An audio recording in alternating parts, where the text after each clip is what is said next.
بسم اللہ الرحمن الرحیم۔ علم سٹوری دیکھنے والے تمام دوستوں کو السلام علیکم۔ پیارے دوستوں، اگر آپ ہمارے چینل پر نئے ہیں تو چینل کو سبسکرائب کریں۔ مصر میں ایک نیک دل شہزادہ حکومت کرتا تھا۔ وہ تھا تو شہزادہ، مگر نہ تو اس میں بادشاہوں والا کوئی غرور تھا اور نہ ہی وہ جاہ و جلال میں مبتلا کوئی شاہی فرد تھا۔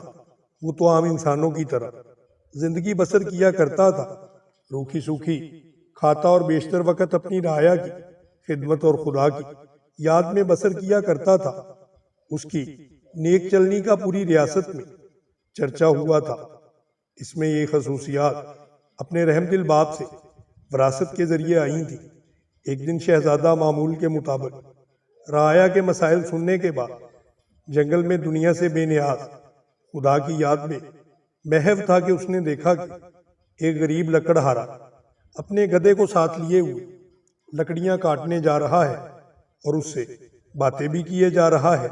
حالانکہ اسے معلوم تھا نہ تو گدھا اس کی بات سن رہا ہے اور نہ ہی سمجھ رہا ہے، پھر بھی وہ اس کو اپنی باتیں سنائے جا رہا تھا اور پھر دوڑا اور زاروں کی طرح رونے لگا۔ شہزادے نے جب یہ منظر دیکھا تو وہ بہت ہی حیران ہوا۔ اس نے لکڑہارے کو روزانہ لکڑیاں کاٹتا اور گدھے سے باتیں کرتا سنا تھا، پھر وہ اس کے بعد پھوٹ پھوٹ کر رونے لگتا تھا۔ چند روز یہی معاملہ رہا، جب رحم دل شہزادے سے اس کا رونا دیکھا نہ گیا اور وہ یہ گتھی سلجھانے میں ناکام رہا کہ آخر بات کیا ہے، تو بالآخر درخت کی اوٹ سے ایک دن باہر نکل آیا اور لکڑہارے سے پوچھنے لگا، اے لکڑہارے، تیرے اس طرح بلک بلک کر رونے کی وجہ کیا ہے؟ غریب بوڑھا ہمدرد انسان سامنے پا کر اور شدت سے رونے لگا اور سسکیوں کے ساتھ اپنی بدبختی کی کہانی شہزادے کو سنانے لگا۔ میرا ایک بیٹا تھا جسے خدا نے بے تحاشا دولت سے نوازا تھا۔ ہر طرح کا عیش اسے میسر تھا، مگر اس دولت کا غرور اس کے تن بدن پر اس قدر سادی ہو چکا تھا کہ اسے اپنی دولت کے سوا اور کچھ بھی دکھائی نہیں دیتا تھا۔ اپنے غریب رشتہ داروں کو وہ دھکے دینے لگا، انہیں ذلیل و رسوا کرتا۔ پھر اس کی بربادی کا دن آ گیا۔ میری دور کی ایک رشتہ دار دوسری ریاست سے میرے گھر سوالی بن کر آئی۔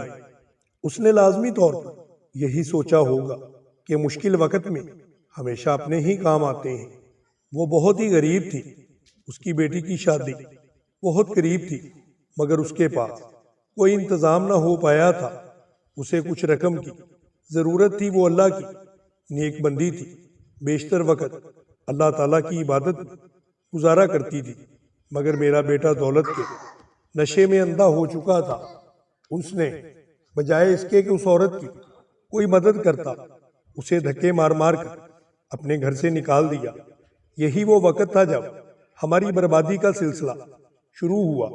اسی رات سرخ آندھی چلی، بجلی کڑکی اور تیز بارش ہوئی۔ میں اور میرا بیٹا اپنے نرم بستر پر میٹھی نیند سو رہے تھے اور وہ عورت پوری رات ہمارے دروازے سے لگی ہوئی روتی رہی۔ شدید طوفان اور رات کے گھنے اندھیرے میں دوسری ریاست میں واپس جانا اس کے بس میں نہ تھا، اور نہ ہی ایک عورت کے لیے یہ کسی بھی طرح سے ممکن تھا۔ وہ بہت ضعیف عورت تھی، پوری رات اس طوفان کا مقابلہ کرتی رہی۔ میرے بیٹے کو ذرا بھی رحم نہ آیا۔ صبح جب میری آنکھ کھلی تو مجھ پر قیامت ٹوٹ پڑی۔ میرا بیٹا گدھے کی صورت اختیار کر چکا تھا۔ گھر کا سارا سامان، آسمانی بجلی گرنے سے جل کر خاک ہو چکا تھا۔ سب کچھ برباد ہو گیا۔ اس سب میں میرا قصور یہ ہے کہ میں نے اپنے بیٹے کے غرور و تکبر کو سمجھایا نہیں اور اس کو برداشت کیا، حالانکہ چاہیے تھا کہ میں اس کو غرور و تکبر سے روکتا، برائی کی طرف بڑھتا ہوا کوئی قدم نہ روکا۔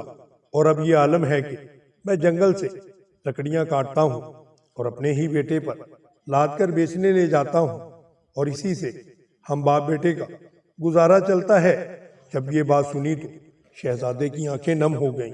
اسے یہ بالکل لکڑہارے کی ایک کہانی سی نظر آئی، لیکن لکڑہارا رو رو کر بتا رہا تھا کہ یہ کہانی نہیں بلکہ یہ حقیقت ہے۔ اے ضعیف انسان، تم نے بہت ظلم کیا۔ بے شک برائی پر خاموش رہنا بھی برائی میں شامل ہی ہوتا ہے۔ تمہیں چاہیے تھا کہ اسے روکتا، اس کا ساتھ دینے کی بجائے اس کو منع کرتا۔ تو نے اپنے بیٹے کو برائی سے نہیں روکا۔ مجھے تیری حالت پر بہت ہی افسوس ہے۔ اب تو مصیبت میں مبتلا ہو چکا ہے۔ اب میں اپنی اس غریب رشتہ دار کی تلاش میں مارا مارا پھرتا ہوں۔ اس کی تلاش مجھے اکثر رلاتی ہے۔ شاید وہ میری امداد کر سکے، وہ مجھے مل جائے، میں اس سے معافی مانگوں گا، شاید میرے گناہوں کا ازالہ اسی طرح سے ہو سکے، مگر افسوس وہ مجھے کہیں بھی نہیں ملتی۔ یہ کہہ کر لکڑہارا پھر رونے لگا۔ شہزادے نے اس کے آنسو پوچھتے ہوئے کہا، تو اپنے گناہوں کی معافی اللہ تعالیٰ سے مانگو، وہ بہت رحیم ہے۔ اگر اس نے تجھے معاف کر دیا تو وہ تجھے اس عورت تک کسی نہ کسی ذریعے سے ضرور پہنچا دے گا، اور تمہارے لیے کوئی نہ کوئی ضرور سبب پیدا کر دے گا، کیونکہ اللہ بہت مہربان ہے، اپنے بندوں پر وہ ظلم نہیں کرتا۔ بوڑھا لکڑہارا اسی وقت سجدے میں گر کر بلک بلک کر اپنے گناہوں کی معافی مانگنے لگا۔ اچانک دور سے کسی گھوڑے کے ٹاپوں کی آواز سنائی دی۔ ایک خوبصورت شہزادی سفید رنگ کے حسین گھوڑے پر سوار تھی۔ قریب آ کر شہزادے سے وہ مخاطب ہوئی، اے شہزادے، آخر یہ کیا ماجرا ہے؟ شہزادے نے بوڑھے کی وہ رام کہانی شہزادی کو بھی سنا دی۔ شہزادی کی آنکھوں میں آنسو جاری ہو گئے۔ وہ گھوڑے سے اتری اور لکڑہارے سے کہنے لگی، میں ہی وہ لڑکی ہوں جس کی ماں تیرے در پر سوالی بن کر آئی تھی، مگر اے بدبخت، تیرے مغرور بیٹے نے اس نیک عورت کی زندگی ہی چھین لی۔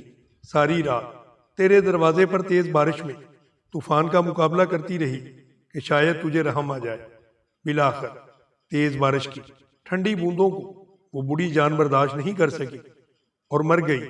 جب صبح ہوئی تو رحم دل بادشاہ معمول کے مطابق گشت پر تھا۔ اس کا وہاں سے گزر ہوا۔ وہ میری ماں کو جب گھر لایا تو ماں کی لاش دیکھ کر میرے پیروں تلے سے جیسے زمین ہی نکل گئی۔ اب میرا سہارا کوئی نہ تھا۔ بادشاہ یہ سب کچھ دیکھ کر بہت پریشان ہوا۔ بالآخر اس نے مجھے اپنے ساتھ لے جانے کا فیصلہ کر لیا۔ کچھ عرصہ میں اس کے محل میں رہی اور اس نے مجھے نیک لڑکی پا کر اپنے بیٹے سے میری شادی کرا دی۔ شاید یہ میری ماں کی دعاؤں کا ہی نتیجہ تھا، جس نے میری خاطر اپنی جان قربان کر دی تھی، اور مجھے اس رب نے مجھے غریب کو فرش سے اٹھایا اور کتنا اونچا بلند مقام پر بٹھا دیا، اور اس نیک شہزادے سے میری شادی کرا دی جو اس وقت تیرے سامنے کھڑا ہے۔ تجھے تیرے مغرور بیٹے کے کرتوتوں نے کہاں سے کہاں گرا دیا۔ خدا کی قدرت دیکھ کے لکڑہارا شرمندگی سے زمین پر گڑتا جا رہا تھا، اور وہ رو رو کر شہزادی سے معافی مانگ رہا تھا۔ شہزادی بہت رحم دل تھی۔ لکڑہارے کے آنسوؤں سے اس کا دل بھر آیا۔ اس نے اسے معاف کر دیا۔ خدا کی قدرت، لڑکا اس کے اپنی اصلی روپ میں واپس آ چکا تھا اور خدا کے حضور سجدے میں گر گیا اور شہزادی سے بھی معافی مانگنے لگا۔